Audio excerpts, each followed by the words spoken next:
UKలో 1 year masters. No IELTS required up to 5 years visa. High visa success rate. ముందుగా hit TV ప్రేక్షకులందరికీ నమస్తే. నేను మీ నిర్మల. ఇప్పుడు ప్రస్తుతం అయితే గత ఒక 2 నెలలుగా కూడా హైదరాబాద్ లో హైడ్రా మాత్రం చాలా దూకుడు పెంచి హంగామా సృష్టిస్తుంది అని కూడా చెప్తున్నారు. అదే విధంగా హైదరాబాద్ నగరంలో చాలా గందరగోళాలు కూడా ఏర్పడుతున్నాయి. ఎందుకంటే పలు చోట్ల కూడా మొన్నటి వరకు చూసుకున్నట్లయితే సున్నం చెరువు, అలాగే నల్ల చెరువు ఈ ప్రాంతాలలో కూడా హైడ్రా అయితే మరి అక్కడ అక్రమ కూల్చివేతలు అని చెప్పేసి కూడా మరి వేయడం జరిగింది. కానీ అవి అక్రమ కూల్చివేతలు కాదు అని బాధితులు బాధపడుతూ ఉన్నారు. మరి నిన్న చూసుకున్నట్లయితే మరి ఇక్కడ ఈ రోజు గురువారం రోజు అయితే మరి ఇక్కడ చైతన్యపూరిలో ఉన్న కాలనీకి అయితే రావడం జరిగింది హైడ్రా కూడా. మరి ఇక్కడ కూడా వీళ్ళకి నోటీసులు ఇచ్చి ఇవన్నీ కూడా FTL పరిధిలో ఉన్నాయి అని చెప్పేసి కూడా వాళ్ళకి చెప్పడానికి రావడం కూడా జరిగింది. కానీ ఇక్కడ ఉన్న ప్రజలైతే వాళ్ళు ముందుగానే అలర్ట్ అయిపోయి కూడా వాళ్ళందరినీ కూడా మరి రానియకుండా అడ్డుకోవడం కూడా జరిగింది. అడ్డుకోవడంతో హైడ్రాకి అడ్డుకోవడమే కాకుండా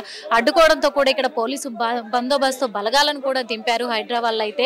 మరి ఆ పోలీసు బందోబస్తును దించినా కానీ భయపడకుండా ఏమాత్రం కూడా జంకకుండా వీళ్ళైతే ఎదురు తిరిగి మా ఇండ్లను మేము కాపాడుకుంటాము, మా ఇండ్లు FTL జోన్లో లేవు, అసలు గవర్నమెంట్ ల్యాండ్ కాదు ఇది, ఎవరు చెప్పారు, ఎందుకు ఇప్పుడు అన్యాయంగా మమ్మల్ని రోడ్డుపైకి లాగితే మేము ఏమైపోవాలి అని చెప్పేసి కూడా ఇక్కడైతే వీళ్ళు బాధను వ్యక్తం చేస్తూనే ఉన్నారు. మరి నిన్నటి నుంచి కూడా జరుగుతుంది. ఈ నియోజకవర్గానికి సంబంధించి కూడా ఇక్కడ ఈటల రాజేందర్ గారు కూడా ఇక్కడ ధర్నాకి కూర్చోవడం జరిగింది. ఎందుకంటే నేను ఒక ఎంపీని, కానీ ఇప్పుడు చేస్తున్న ప్రభుత్వం, కాంగ్రెస్ ప్రభుత్వం చేస్తున్న ఈ అన్యాయాలన్నిటి కూడా ఎదిరించలేకపోతే పేదలను మాత్రము వాళ్ళని రోడ్డు పాలు చేసి వాళ్ళ బ్రతుకుల పైన మేము దెబ్బ కొట్టిన వాళ్ళం అవుతాము అని చెప్పేసి కూడా చెప్తూ ఉన్నారు. అందుకనే మరి ఇప్పుడైతే ఈటల రాజేంద్ర గారు కూడా ఇక్కడనైతే ధర్నాలో దిగడం కూడా జరిగింది. ఇక్కడ చాలా మంది కూడా వాళ్ళు చాలా సంవత్సరాల నుంచి మేము ఇక్కడ ఉన్నాము, ఇప్పుడు ఏమైపోవాలి మేము అని కూడా చెప్తున్నారు. అంతేకాదు ఇక్కడ చాలా మంది ఉన్నారు, మాట్లాడించే ప్రయత్నం అయితే చేద్దాము. అమ్మ చెప్పండి, అసలు ఇక్కడ ఇన్ని సంవత్సరాలుగా ఉంటున్నారు, మరి ఇప్పుడు ఇండ్లు కూల్ చేస్తున్నారు, దీనిపైన అంటే ఇంతమంది ఆందోళనలో మేము ఆందోళనదారులమే. బాధ మా ఇల్లు కూలుస్తున్నారు, మేము ఎవరికి చెప్పుకోం. ఎన్ని సంవత్సరాలుగా ఉంటున్నారు? మేము 38 ఏళ్ళుగా ఉంటాం. 38 ఏళ్ళుగా. ఇది ఇప్పటి వరకు ఎవరు కూడా ఇవి మరి గవర్నమెంట్ ల్యాండ్స్ అని FTL జోన్ అని ఎవరు చెప్పలేదు. ఎప్పటి వరకు తెలియదు. ఈ హైడ్రా వచ్చాకే ఇది FTL అని చెప్పేసి ఇప్పుడు చెప్తున్నారు. అది కూడా మాకు మేము స్థలం తీసుకొని రూపాయి కూడా పెట్టుకొని ఆ ఇల్లు కట్టుకున్నాం. మేము వచ్చి ఏడాదే అవుతుంది. మరి ఏడాది నుంచి పోనీ మొన్నే నల్ల బిల్లు అవి కొత్తగా వేయించుకున్నాం. అప్పుడైనా FTL అండి మీరు ఏమి వేయించుకోకుండా అని చెప్పాలిగా. రోడ్డు కూడా వేయించుకున్నాం కదా, మాకు పర్మిషన్లు ఇచ్చారండి, వాటర్ ఇచ్చారు, కరెంట్ ఇచ్చారు, ట్యాక్స్లు కట్టించుకున్నారు. ఏం చేస్తుంటారమ్మా మీ అబ్బాయిలు? కానీ మా హస్బెండ్ పెద్ద ఆయన పూజారి, మా ఆయన పౌరాహిత్యం చేయిస్తారు. అట్లా చేయించుకొని మేము ఇల్లు కట్టుకుంటే మా ఇల్లు కూల్చేస్తాం. అదే అంటే ఇప్పుడు ఇన్ని సంవత్సరాలు అవుతుంది, 38 సంవత్సరాలు అవుతుంది మీరు ఇక్కడ ఉండబట్టి అని అంటున్నారు. ఇప్పుడు మధ్యంతరంగా మరి మిమ్మల్ని ఇల్లు ఖాళీ చేయమంటున్నారు, మరి ఏంటి అసలు? అదే ఏం చెయ్యాలో మాకు తెలియక మేము ఉన్నామండి.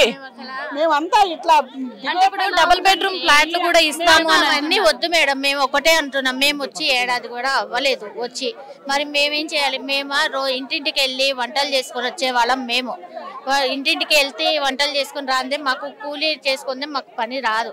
మరి రానప్పుడు ఎక్కడో ఇస్తే మేడం మేము ఇక్కడికి వచ్చి ఎట్లా చేస్తాము? చేయలేము కదా. మరి చేయలేనప్పుడు ఎట్లా అవుతుంది?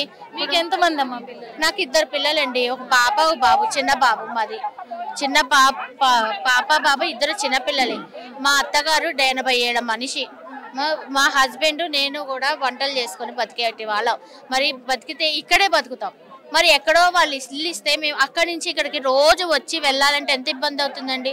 నిన్న వచ్చారు కదా ఇక్కడికి, మరి ఇదంతా మీకు నోటీసులు ఇవ్వడానికి మీరే నోటీస్ ఏమి ఇవ్వలేదు మేడం. నోటీస్ అంటూ ఏమి ఇవ్వాల. నిన్న వాళ్ళు వచ్చారు, వచ్చి మాట్లాడి వెళ్ళారు. మేడం ఏం చెప్పిందంటే చెరువులో కట్టుకున్న ఇల్లు మాత్రమే మేము తీసేస్తాము, పైన మీరు చెరువు యువతలో కట్టుకునేవి మేము తీయము అన్నారు. ఇప్పుడేమో లేదు, అవి కూడా పోతే పోవచ్చు అని అంటున్నారు.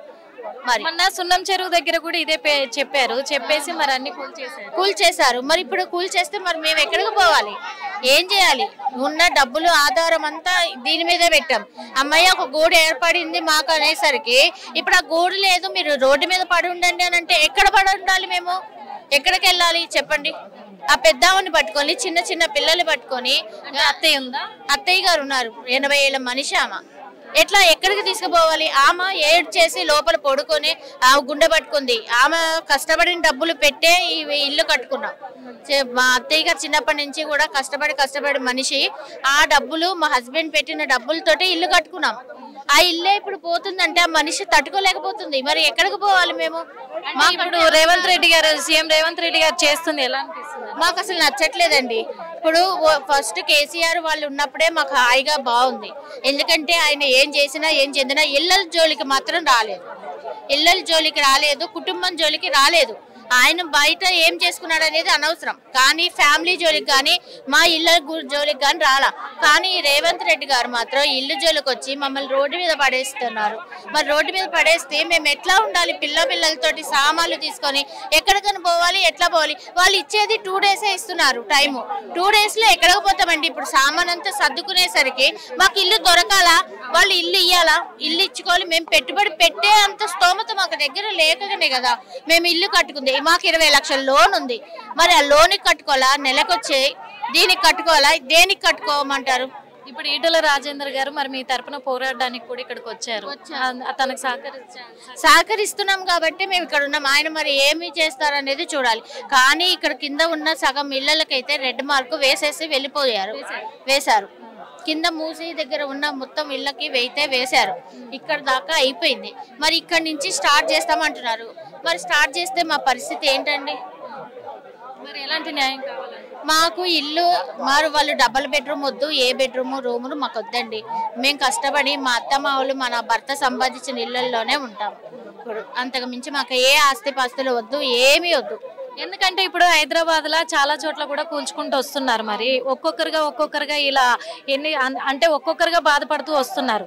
మరి ఎక్కడెక్కడైతే FTL జోన్ లో ఉందో మరి వీళ్ళందరూ ఏకమయ్యే ఛాన్సెస్ ఏమైనా ఉన్నాయి? ఏమోనండి, మరి వాళ్ళు వస్తే కనుక ఏకమైన ఇప్పుడు వాళ్ళు కూల్చేస్తున్న ఇళ్ళకి మేమైతే ఏం చేయలేము కదా. ఇప్పుడు మేమేం చెయ్యలేము, గట్టిగా పోరాడలేము, మాకు ఆ శక్తి కూడా లేదు. మరి ఏం చేస్తారు అనేది మాత్రం మేము చూడాలి. నిన్న అందరు అడ్డుకున్నారు కదా, హైదరాబాద్ అడ్డుకున్నందుకు కూడా మాకు సహకరించట్లేరు, అడ్డుకుంటున్నారు అని చెప్పి కూడా హైదరాబాద్ కంప్లైంట్ కూడా ఇస్తున్నారు. అవును, ఇస్తున్నారంటే మరి మేడం కట్టుకొని ఎన్నో ఏళ్ల నుంచి ఉంటున్న ఇళ్లలో నుంచి మీరు ఇప్పుడు వెళ్ళిపోతారంటే ఎంత షాక్ గా ఉంటుంది మేడం. ఉంటుంది కదా. మరి మన ఇల్లు కట్టుకొని అమ్మయ్య మన స్థిమితంగా ఉన్నాము అనే టైంకి వీళ్ళు వచ్చి ఇప్పుడు తీసేస్తామంటే ఎక్కడవుతుంది మేడం చెప్పండి? ఇల్లు కట్టుకొని ఇప్పుడు రూపాయి పెట్టుకొని బయటకి ఇవ్వచ్చుకొని అద్దెకి ఇవ్వలేక హైదరాబాద్ లో ఇల్లు కొనుక్కోవడం అనేది ఒక కళ. అందులో ఒకటి చాలా సంవత్సరాలు కష్టపడితే గానీ 100 గజాలు 150 గజాలు కాదు, మాది ఓన్లీ 60 గజాల స్థలమే.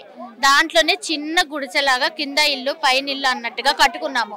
అది స్థలం తీసుకొని కట్టుకున్నాం మేము, ఇల్లు కొనుక్కోలేదు. ఈ స్థలం తీసుకొని స్థలం మీద నుంచి ఒక్కొక్క ఇటుక రూపాయి కూడా పెట్టి డబ్బులు ఎప్పుడుంటే అప్పుడు ఒక్కొక్క మెట్టు వేసుకుంటూ వచ్చాము. ఇప్పుడు దానికి మొత్తం పెట్టాము, 20 లక్షల లోన్ పెట్టుకున్నాము. ఆ తినకపోయినా నెలకు 20,000 అక్కడ కట్టుకోవాలి. మరి కట్టుకోవాలన్నప్పుడు ఎక్కడైతుంది మేడం? ఇప్పుడు ఎక్కడికి పోతాం? ఇప్పుడు మళ్ళీ 1st తారీఖు వస్తుంది, వాడికి డబ్బులు కట్టకపోతే వాడు వెళ్ళిపోమని చెప్తాడు కదా. మరి ఏం చేయాలి?